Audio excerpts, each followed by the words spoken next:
I was never afraid of getting on stage. I think for me, my biggest hurdle was I thought when you doing stand-up comedy, you have to do it so much. And I honestly at 5 years in, I thought, yeah, I'm great. I'm doing great. And I didn't realize at the time that the true journey, and I hate saying that because it sounds so artsy guy, but it's true. I mean, I'm 17 years in and now I feel that I'm the best I've ever been and I'm still learning, but I just recently figured out who I am on stage, what I want to say, how to get there.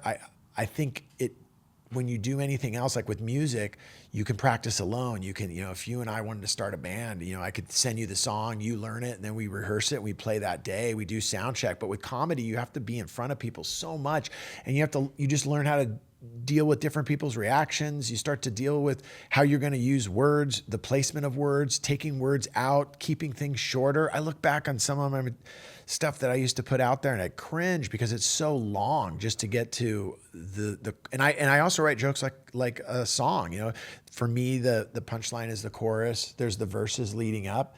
And I feel that was my biggest takeaway from doing stand-up comedy was just learning to, hey man, this is going to take a while. And I didn't want to, I'm an impatient person. I want it right now. I want everything right now. And with stand-up comedy, you can't have that happen. You need to always be writing. You need to be always, like even with going out on the road, like as much as you don't want to go to LaSalle, Illinois to do an hour, you're still going to be a better comic once you do that hour out there, and you have to be on stage all the time. Anyone that says that you don't, it's not one of those things that you can just practice on your own. You have to be in front of an audience all the time.